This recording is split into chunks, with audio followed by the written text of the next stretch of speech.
Привіт! Мене звуть Денис Бігус. В ефірі програма антикорупційних розслідувань «Наші гроші». Але сьогодні буде не про них. Сьогодні буде про безкарність і наслідки. Не про те, як якийсь черговий корупціонер напиляв собі бабла. В нашого сьогоднішнього героя грошей до чорта.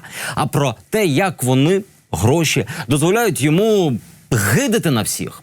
Леся Іванова про здійснення національної мрії. Зрубай бабла, клади на все.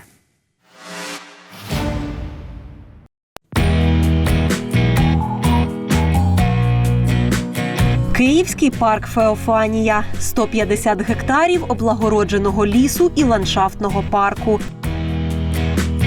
Ідеальне місце для тихого відпочинку на природі. Феофанія – не просто парк. Це пам'ятка садово-паркового мистецтва національного значення. Особливий статус парку означає і особливий режим його відвідування.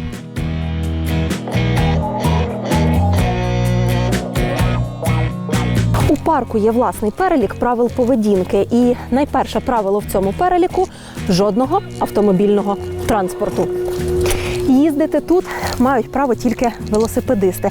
А ще весільні кортежі можуть одноразово заїхати пофотографуватися.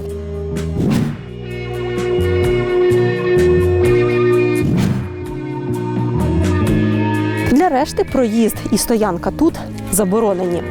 Але, як виявилося, тут, як і скрізь, є люди, для котрих правила не писані.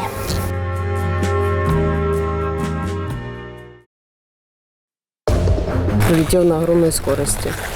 Это ненормально, потому что очень много людей ездит с маленькими детьми, с маленькими колясками.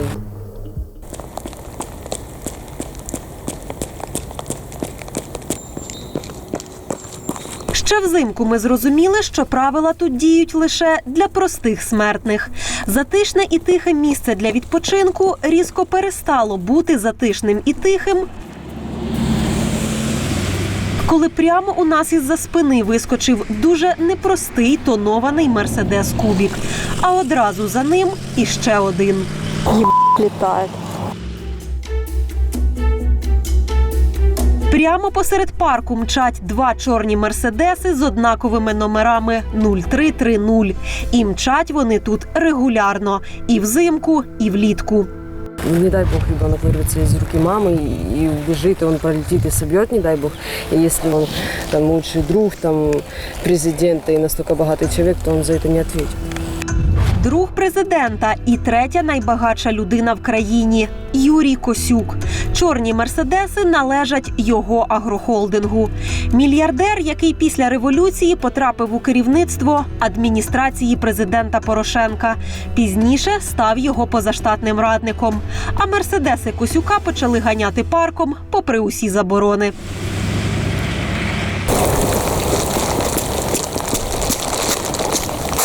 Пішохідна зона. Пішохідна зона, пане Косюк, це ножками. Ножками.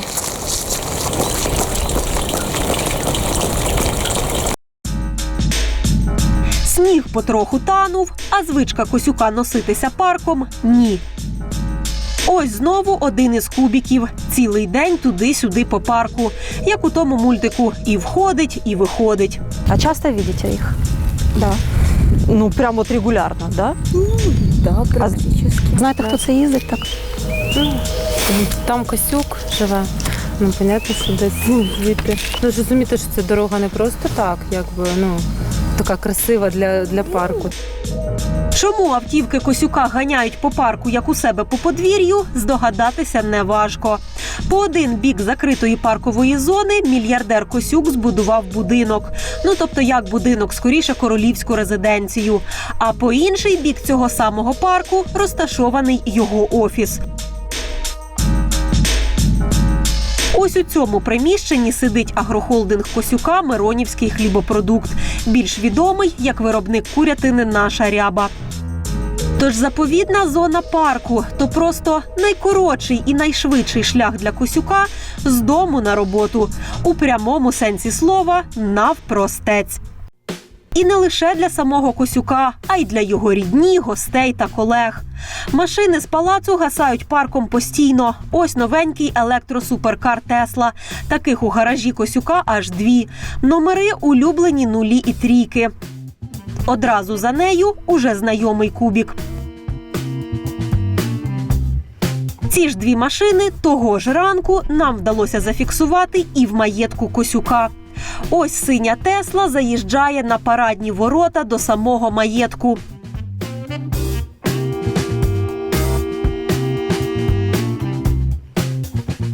Одразу за нею чорний куб стає на задню парковку. Трохи згодом, спочатку куб, а за ним і «Тесла», запаркуються в гараж. Якщо поспостерігати за парком декілька днів, можна скласти перепис гаражу агрохолдингу Косюка. Вот, а зачем такой большой дом? Вот зачем он? Реально. Реально скажу, Да. зачем. Мы очень любим, у нас постоянно гости дома. Мы очень любим гостей, очень любим наших друзей. Это наши коллеги по работе, которые стали нашими друзьями, с которыми мы и работу разделяем, и вместе отдыхаем. То есть у вас постоянно кто-то еще с вами живет на территории Постоянно кто-то в гостях. вашего дома? Да. Постійно у гостях, за нашими спостереженнями, ось цей червоний Range Rover. Номери знову улюблені 0330, як на кубіках і «Теслі». І теж належить агрохолдингу радника президента. Ще теж, мабуть, у гості катається ось цей Porsche. І вишневий Астон Мартін. Цей гість, мабуть, був особливий. Він у супроводі кубіка. Не сидиться у гостях Ламборгіні Мурсьєлаго. Цілий день петляє по парку. Боже, охана і дрібіжить. По кілька разів на день муляє очі і цей синій Ford Ranger. Їздить тим же маршрутом. Коротше кажучи, або Косюк щодня змінює машини як рукавички, або парком катається увесь його агрохолдинг. Свій маєток Косюк збудував прямо впритул до Феофанії. І сьогодні до центральних воріт його палацу можна абсолютно вільно і спокійно дійти прямо по одній з алей парку.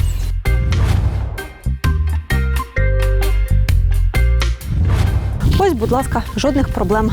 Центральний в'їзд палацу Косюка.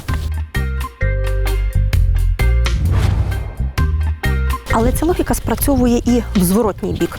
Тобто прямо від свого палацу, прямо у парк Феофанія, по цій самій дорозі Косюк абсолютно вільно і спокійно може зійти. І отут починаються проблеми, тому що Косюк не ходить, він їздить. Їздить там, де їздити взагалі заборонено.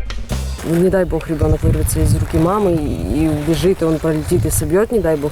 И если он там лучший друг там, президента и настолько богатый человек, то он за это не ответит. Він за це не відповів. Саме так із року в рік закінчуються резонансні ДТП за участю багатих і впливових. Набагато менш впливових, аніж друг президента. Значно бідніших, аніж третя за статками людина в країні. Следы ДНК одного человека – это не тот человек, который заявил о том, что он был за рулем. Літо 17-го. Мерседес бізнесмена Петра Демінського на зустрічній смузі спричиняє смертельне ДТП. Вину візьме на себе охоронець. Демінський втече до Швейцарії. Он просто даже на тормоза нажал уже после пешеходного перехода. То есть он сбил человека, только тогда начал тормозить. 2009-й. Автомобіль екс-мера Києва Олександра Омельченка збиває насмерть пішохода на переході. Слідство визнає винним пішохода. А вже за кілька років Автомобіль колишнього столичного мера Олександра Омельченка збив жінку і втік. знову пішохід і знову насмерть. Вину візьме на себе водій. Отримає умовне. Вже вп'яте встановлено, що у парубка стався епілептичний напад просто за кермом. Зима 16-го. Син бізнесмена Станіслав Толстошеєв насмерть збиває пенсіонерку. Експертиза припише мажору раптовий епілептичний напад. Він втратив свідомість і, відповідно, не міг керувати своїми діями. Таких історій безліч. Однією більше, однією менше. Нікого б не здивувало. Він за це не відповість. Сценарій настільки звичний, що, здається, вже став за правило. Правило, котрого багаті і впливові дотримуються частіше, аніж правил самого дорожнього руху. І воно точно стосується одного з найбагатших. Хтось може сказати, ви маніпулюєте, ви нагнітаєте, Косюк же нікого не збив. Я відповім, може не будемо чекати. Може не слід заплющувати очі на нібито дрібну, хоча я з тим особисто не згоден, безкарність, щоб не дати їй перерости у якусь незворотню катастрофу. Закритою, я наголошую ще раз, закритою територією парку, повз відпочиваючих, візочки, велосипеди, дітей щодня багато разів носиться кавалькада крутих тачок крутого хлопця. Те, що вони рано чи пізно когось зметуть, це скоріш питання часу і статистики. І єдина умова, за якою вони точно нікого там не зачеплять, це коли їх там не буде. Як і мало б, до речі, бути за правилами, законом, ну і рештою дріб'язку, який непомітний з висот мільярду. А знаєте, заради чого наша Ряба порушує усі правила? Не чому, тут відповідь проста, тому що може. Заради чого? Заради 4, максимум 5 хвилин свого дорогоцінного часу. Тому що, звісно, від його палацу до його офісу є й нормальна дорога. По-людськи дістатися від палацу до офісу можна. Дорога буде трошки довшою. Ключове слово – трошки. По-людськи маршрут з палацу мільярдера до агрохолдингу має бути в об'їзд Феофанії. З маєтку уже навіть прокладена ця дорога. Ось вона. Проходить повз ще одне будівництво Косюка. Нещодавно він відхопив тут ще шматочок землі поблизу маєтку. І виводить на звичайнісіньку загальнодоступну дорогу.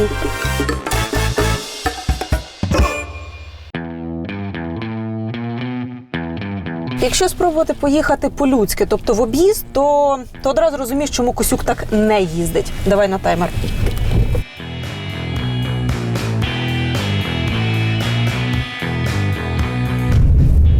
Це вузька і розбита сільська дорога.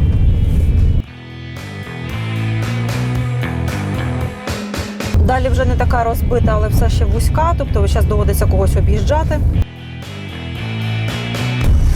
А далі по дорозі 9 лежачих поліцейських, тут сильно не поганяєш. 8, 9. А ось ще починаються світлофори. Ну хто ж захоче стояти на світлофорах?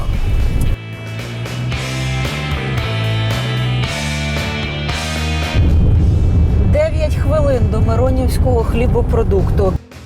9 хвилин. Не для того кубики купляються, щоб на них по ямах і по лежачих поліцейських 9 хвилин стрибати. От Косюк і не стрибає. З палацу він виїжджає на свіжо асфальтовану дорогу, прокладену через ліс Феофанії. Менш ніж за хвилину його авто впирається у шлагбаум. Земля і ліс навколо нього належать Державному інституту еволюційної екології, котрий і опікується Феофанією. Земля і ліс, але не шлагбаум. Але якщо ви думаєте, що цей шлагбаум тут для того, щоб захищати ліс, мусимо розчарувати. Це навіть не шлагбаум інституту. Це ви шлагбаум ставили? Ні. А хто? У нас він був там металевий шлагбаум. Поставили замість металевого такий. Косюк ставив вже? Угу. А у вас хоч ключі від нього є? Ви туди можете заїжджати? Немає. Навіть ви туди проїзду не маєте? Ну, у нас воно немає. То не наша територія, виходить. За шлагбаумом авто олігарха мчить уже через сам парк, який адміністрація абсолютно точно мала б контролювати. Але автівки Косюка щодня проносяться під вікнами цієї самої адміністрації. Адже з якогось мільйону ти стаєш вищим за будь-який контроль і правила. Була ситуація, інцидент. Охоронці тут його проїжджали швидко. Вони пожали, почали теж зробити свої пікети, що нам це взагалі не потрібно, що ви тут їздили. з усіх інстанцій пішли з нас і перевірки, все інше, щоб ви розуміли. І чим закінчилось? Ну нічим, так от дозволили проїзд і А хто йому дозволив? Йому офіційно хтось дозволив? офіційно ніхто йому не дозволив. В'їзд до парку заборонено не просто табличкою на воротах. Правила перебування у Феофанії виписані у міністерському наказі. Тут має право їздити лише технологічний і службовий транспорт інституту. Але Літають. маленький бонус офіційному доларовому мільярдеру. Порушувати правила він може безкоштовно. Їздити тут мають право тільки велосипедисти. А ще весільні кортежі можуть одноразово заїхати пофотографуватися. І тим іншим за це доведеться заплатити. Велосипедист, як і піший відвідувач, заплатить 20 гривень. А от нареченим доведеться викласти аж 300. А Косюк хоча б щось платить за те, що він отак от проїжджає? Не платить, нічого про Ну, от весільні кортежі платять 300 гривень. Да. Він нічого не платить? Взагалі нічого не платить. Просили до нього зробити спонсорську допомогу, фонтан закінчить. Походили, проекти поносили, працюємо на цьому все. Повз бігунів та дитячі візочки, забороненими для проїзду алеями парку, Косюк домчить майже до роботи. Майже, тому що парк до офісу агроолігарха не дотягує. Якихось 400 метрів. Тож їх дотягли. Ось тут, у паркані Феофанії, врізані ворота з камерами спостереження. Офіційно це пожежний виїзд. Навіть табличка висить. У нас було технічне для вдруг пожежі чи ще щось, що можна було заїхати пожежним машинам. Ну, воно по проекту, ну ви знаєте, для чого це зроблено. Неординарний пожежний виїзд, триполосний. І веде він не на дорогу, з якої могли б заїжджати пожежні машини. Тепер цей виїзд служить заїздом Косюка на задній двір його агрохолдингу. І лише потім звертає на загальну трасу. Хоча за тверезою логікою для швидшого проїзду пожежників дорогу можна було б прокласти з лісу до траси по прямій. А хто його коли будував, цей пожежний виїзд? Він недавно там по з'явився. проекту, він там і повинен бути по проекту. То я думаю, що Косюк будував. Там, А ви не знаєте так, щоб чітко? ну, знаєте, приходять люди і будують. Там дорога. У нас там був виїзд, просто ворота були. Просто в поле? Так, просто в поле. Перетворив пожежний виїзд на парадний в'їзд. Звісно, не сам парк. Прямо поруч – дачі. Їхні мешканці на питання «чия дорога» упевнено кивають у бік Миронівського. Люди не обо всем думают. Люди думают о своих интересах. Вот они подумали, что им надо построить эту дорогу. Там у него маленькая дачка такая, мы, наверное, видели. І ця дорога вони побудували. Це точно знаєте, що вони будували? Так. І вони дорогу побудували, і ворота ці поставили. І хто керує воротами? Там є охрана. Тобто це їхня охорона, не парківська? Ні, не парківська, це їхня охорона, вона відчиняється там з пульту. Ну, ми не знаємо, які є там домовленості. До парку, я не хочу вам давати те, що ми точно не знаємо. Але знаємо точно, що це дорога від Миронівського хлібоподобу. Просто цікаво, якщо справді, ну там, не дай Бог, там пожежа чи що, то як його відкрити? Ну я кажу вам, от бачите, тут дзвінок. Ага. От сюди ж знаєте. На Миронівському не приховують, це вони будували дорогу. От тільки в київській адміністрації відповіли, жодних дозволів на прокладання дороги по комунальній землі не надавали. Тим часом для агрохолдингу вона уже як рідна. Варто тільки вийти на неї. Охорона тут як тут. Добрий день. Я комендант охраны данного предприятия. Добрий день. Ми на підприємство не заходимо, ми стоїмо на комунальній землі. Вы бы официально к нам обратились, мы бы дали вам какое-то, не знаю, разрешение, возможно. А який взагалі стосунок ви маєте до цієї дороги? Це пожежний виїзд із парку Феофанія. У нас поблизости рядом объекты, которые мы охраняем, поэтому все то, что вокруг нас, мы стараемся на это внимание обращать. Это наши такие цели и задачи на работу нашу. Ну, в поле зрения вы уже к нам попадаете не первый раз. А ви за нами слідкуєте? Нет, мы просто говорю, что выполняем, стараемся качественно выполнять свою работу.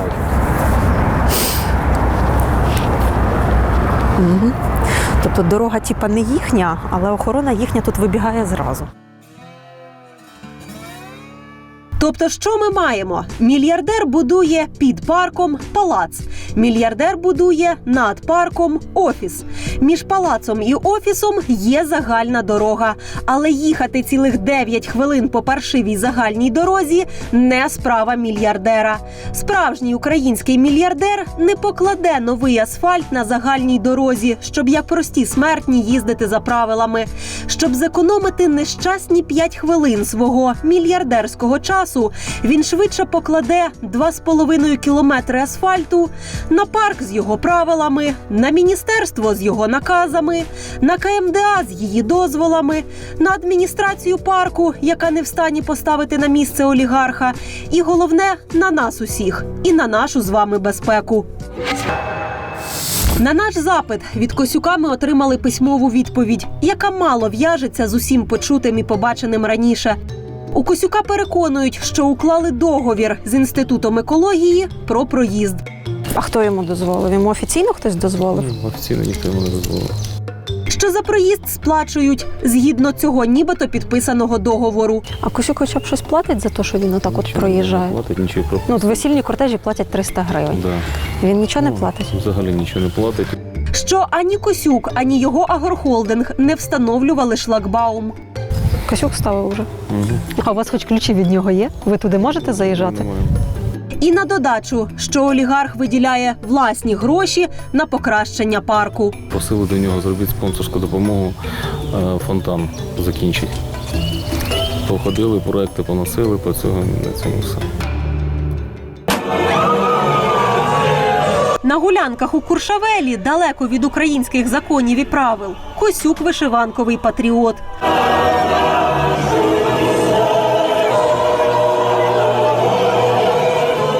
У пафосних інтерв'ю Косюк реформатор і запеклий борець за краще майбутнє. Я думаю, що я один із самих запеклих тих людей, які боролися проти будь-якої корупції, тих людей, які хочуть глобальних і бистрих змін в цій країні. У дифірамбах самому собі він любитель порядку і взагалі хороший дядечко.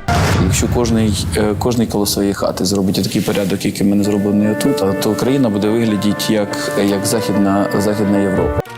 Не візьмемо на себе відповідальності стверджувати, як швидкісні перегони парком могли б виглядати в очах Західної Європи. Але тут вдома це виглядить паршиво.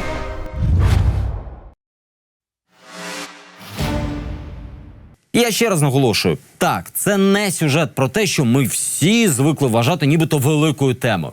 Не про мільярдні дотації з бюджету на агробізнес Косюка, не про те, як потім цей бізнес сплачує податки, не про гроші взагалі.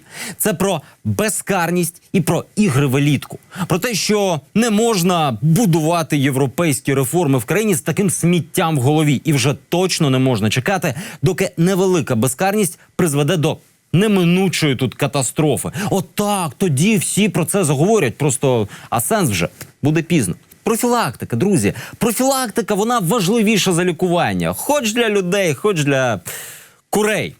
Ну що ж, а на сьогодні все. Нагадаю, усі випуски нашої програми можна подивитись на нашому YouTube-каналі. Заходьте до нас в соцмережі. Ми завжди раді там з вами поспілкуватись. Маєте цікаву тему? Пишіть нам на електронну пошту. В телеефірі побачимо вже за тиждень. З вами був Денис Бігус та програма «Наші гроші». Поважайте себе. Бувайте.